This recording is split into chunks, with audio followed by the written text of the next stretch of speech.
My fiancé sent a message declaring we required some distance and instructed me not to get in touch. I simply responded, "All right." Then, without making a sound, I canceled all the wedding reservations listed under my name. Several weeks passed before she phoned, prepared to resume our plans, only to learn that the location and suppliers had already been taken by others. The sheer alarm in her tone felt immensely satisfying. I'm 32, male, working as a project coordinator, a role that defines my entire approach to existence far more than just employment. My days revolve around timelines, due dates, and mitigating uncertainties. Over the last 4 years, the most significant undertaking in my life was the partnership with my fiancée, Sophie, who is 30. The upcoming autumn wedding, a lavish, expensive production, represented its most complicated stage, largely directed by Sophie together with her controlling mother, Margaret. I remained the understated contributor who covered the expenses. Recently, an unsettling strain had developed. Sophie obsessed over every tiny wedding element, yet appeared emotionally distant from the actual commitment of matrimony. I dismissed it as typical anxiety before the big day. That turned out to be my initial error. Roughly a month earlier, her message landed with surgical accuracy. "Ethan, hey, everything feels crushing. The ceremony, our future, the whole situation. I require genuine distance to figure out my emotions and verify if this path is truly right for me. Please don't try reaching me. I'll get in touch once I'm prepared to discuss things." This wasn't merely asking for temporary breathing space. It amounted to her unilaterally suspending our joint existence through a single text. She had placed me on an indefinite hold so she could weigh whether I remained worth keeping. My mindset as a project coordinator immediately activated. When a major participant walks away without a timeline, you don't simply place everything on standby. You close out agreements to minimize further damage. My reply consisted of exactly 2 letters. "All right." Complete quiet followed, precisely as she had insisted. I chose to honor the separation she demanded, permanently. That same night, I pulled up our detailed wedding binder and started a fresh tracking document labeled Project Closure. The initial conversation went to the event space, the prestigious Regal Crest Hotel. The $15,000 non-recoverable deposit represented the heaviest hit. I contacted their planner, Amelia. "Hello, Amelia. This is Ethan. We're scheduled for the Carter ceremony on October 12th. I'm phoning to terminate the booking." My tone stayed steady and straightforward. I confirmed awareness that the deposit would be lost according to terms and simply wished to conclude the arrangement. Surprised by my composure, she mentioned their rule. Should the slot be filled again, they would reimburse 75% of the initial payment. I expressed gratitude and requested confirmation. I devoted the remaining hours to methodically dissolving the entire celebration. The photographer, Lucas, held a $5,000 advance. He responded reasonably, promising to refund half should he secure another client for that date. The catering company retained the menu sampling fee.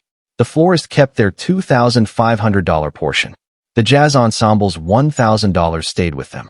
Every interaction followed an identical pattern: composed, courteous, conclusive. Come Friday, every agreement bearing my signature had been dissolved. The combined irrecoverable amount totaled slightly above $12,000. Losing that sum hurt deeply, yet it paled compared to the risk of lingering passively, while far greater sums hung in limbo. The last element involved my grandmother's heirloom engagement ring, an item I refused to leave vulnerable as leverage. I visited the bank and secured it inside a safe deposit vault. The subsequent weeks felt surreal. I continued residing in our joint apartment, surrounded by her belongings like remnants of an abandoned initiative. Whenever acquaintances inquired, I explained that preparations were temporarily halted. Then, precisely 4 weeks after her original message, she rang. I allowed it to reach voicemail. Soon afterward came a text. "Ethan, I'm prepared to discuss everything now. I've reflected deeply, and I truly miss you. We can repair this. I'm eager to restart the arrangements. Please call." The breathtaking presumption that I would function like a suspended program awaiting her command to continue was astonishing. I returned the call. Her tone sounded breezy and cheerful. "Ethan, seeing your call made my day. Honestly, I was falling apart, completely overloaded. I simply required mental clarity. Now I'm steady again and excited to jump back in." We should schedule that food sampling soon. Mom's becoming unbearable. No sampling remains to schedule, Sophie. What on earth are you saying? Stop making this harder, Ethan. The catering agreement ended. So did the hotel, the photographer, and the florist. A heavy pause ensued. What exactly do you mean? Are you joking? No joke. You requested distance and zero communication. A marriage demands total dedication. Once you withdrew, I terminated the initiative. Every reservation vanished. Her tone shifted to rising anxiety. You terminated Regal Crest without even consulting me? You specifically forbade contact. That didn't translate to dismantling the entire event. It meant allow me room to think. Ethan, that deposit was $15,000. All Mom's acquaintances are invited. Reach out to them. Contact Amelia immediately and reverse it. Impossible. The slot filled with a business conference. Amelia is mailing a partial reimbursement. A stifled cry escaped her. Already taken? No way. You're fabricating this. I'm not. Regal Crest disappeared, Sophie. Lucas too, the photographer. October weekends booked quickly. My gown. The bridesmaids' outfits. Mom will explode. You've destroyed it all. This was pure retaliation. No, pure reasoning. You cannot suspend another person's existence and massive financial commitments while debating your emotions. Partnerships don't operate that way. I'm heading over. We're resolving this. Mom's joining. She ended the call. The confrontation was only beginning. Update 1. Roughly 60 minutes later, the doorbell sounded. Sophie and Margaret stood outside, primed for conflict. I cracked the door, leaving the security chain engaged. Ethan, unlock this immediately. What's the purpose of this immature behavior? Margaret barked. Let us inside, Ethan, Sophie snapped. We must discuss how you'll repair the damage. The arrogance stunned me, not regarding what occurred, but their expectation that I should correct their mess. Nothing exists to negotiate or repair. Choices are irreversible. This is ridiculous. You intentionally shamed my daughter. The humiliation stems directly from Sophie halting our engagement single-handedly through a text message. Sophie's words turned poisonous. You orchestrated this to hurt me. All I wanted was a short pause. Where exactly did that pause take you, Sophie? Not to siblings or family. Where did those 4 weeks of soul-searching occur? Her complexion drained. I traveled with Emma. To the coast. The falsehood shone in her startled gaze. Enough. This achieves nothing. I'm refunding your parents' entire wedding contribution. Sophie, message me when to collect your possessions.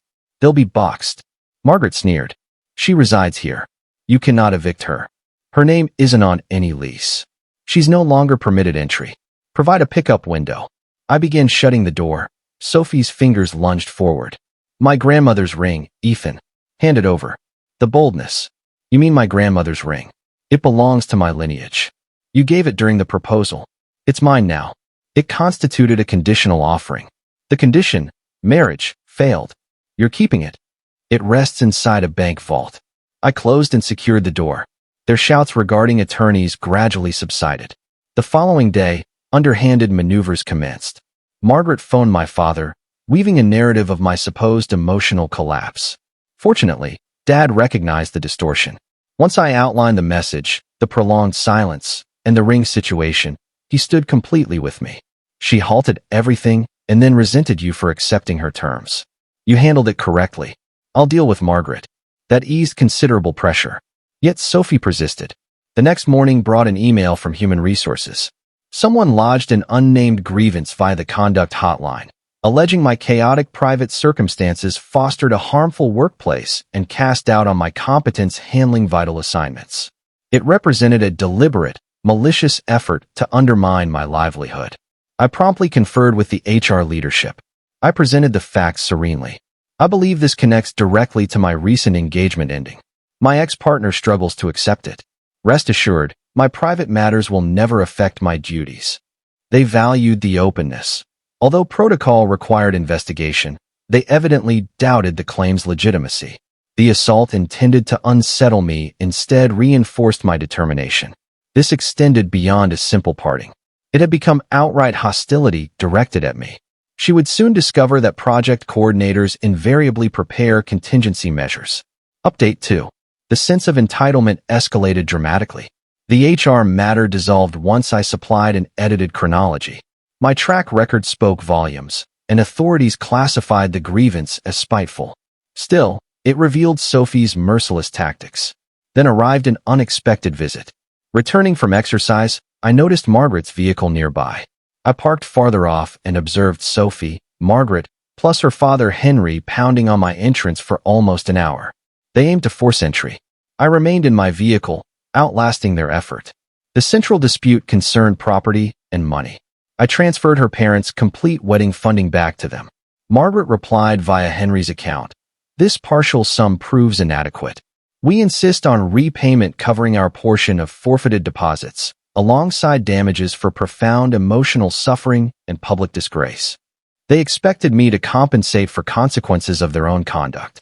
I passed it along to my attorney, Ms. Thompson. Her reply delivered a masterful legal rebuttal, declaring zero liability on my part and warning that continued claims might constitute harassment. Their subsequent action bordered on farce. A delivery service presented a detailed invoice totaling $28,450. They had invented charges for Sophie's time spent in my household, retroactive occupancy fees for my own residence, $5,000 for interior advice on a single carpet, plus $10,000 labeled emotional guidance and domestic management. They attempted recasting our romance, as billable services now do. The statement concluded demanding the family jewel, appraised by them at an exaggerated $40,000. Ms. Thompson chuckled upon reviewing it. Classic bluster, purely intimidation, she remarked. We treat it seriously regardless.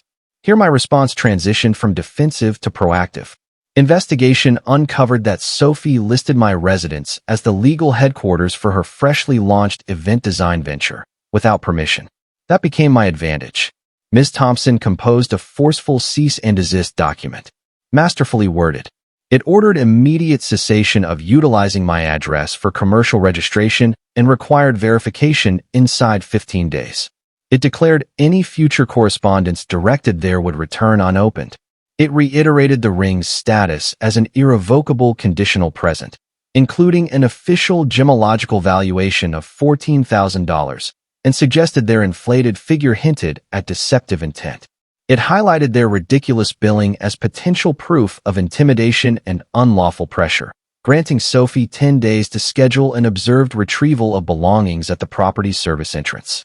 The backlash erupted fiercely. Henry emailed, attempting mediation. Ethan, matters have spiraled excessively. Enough with attorneys and warnings. Just relinquish the ring so everyone can heal. My answer, Henry, dialogue concluded. Your daughter and spouse sought to destroy my profession, laid siege to my residence, and pursued unlawful demands. Everything routes through counsel now. Her documents' conditions stand alone. The ring remains untouchable. Silence followed from him. Retrieval occurred on Saturday. I dedicated the weekend to boxing every remnant of her presence. Closing the final carton, the space finally belonged solely to me once more. The shadow had lifted. They launched a prolonged campaign, assuming surrender inevitable. They gravely underestimated me. Final update. 3 months have elapsed. Conflict fully resolved. Collection day proved uneventful. Sophie stayed absent. 2 hired transporters using an old van retrieved her 27 containers from the service area and departed. Facing me proved impossible for her. All judicial warnings ceased abruptly following my attorney's correspondence. Allegations of misrepresentation, misuse of residence, plus recorded aggressive behavior sufficed to silence them. Intimidators collapse when confronted with evidence. Their genuine consequences emerged socially and economically. Margaret and Sophie spread a version claiming I panicked and deserted her moments before vows. The tactic imploded disastrously. A close acquaintance of Margaret was a high-ranking officer at my firm. Hearing the account contradicted the earlier anonymous accusation, plus my measured response. He informed his spouse I appeared the reliable party. Words circulated rapidly, revealing their dishonesty. For individuals fixated on reputation, the exposure proved devastating. Economically, devastation followed. They forfeited sums on the irrecoverable bridal gown, 6 attendant dresses, the pre-wedding meal, and additional items. Tens of thousands vanished, solely due to Sophie's refusal to communicate maturely. Her nascent event planning enterprise, dependent on maternal networks, disintegrated. Clients evaporated. Reports indicate she returned to her parents' home. The concluding revelation arrived via an old university friend. During her supposed 4-week introspection period, he encountered her at an airport, not accompanied by Emma. She traveled alongside her former partner, the individual she previously labeled dangerously unstable. Reflection never occurred. She experimented with past flames, intending to revert to my dependability should that fail. She pursued every option and secured none. My existence regained tranquility and autonomy.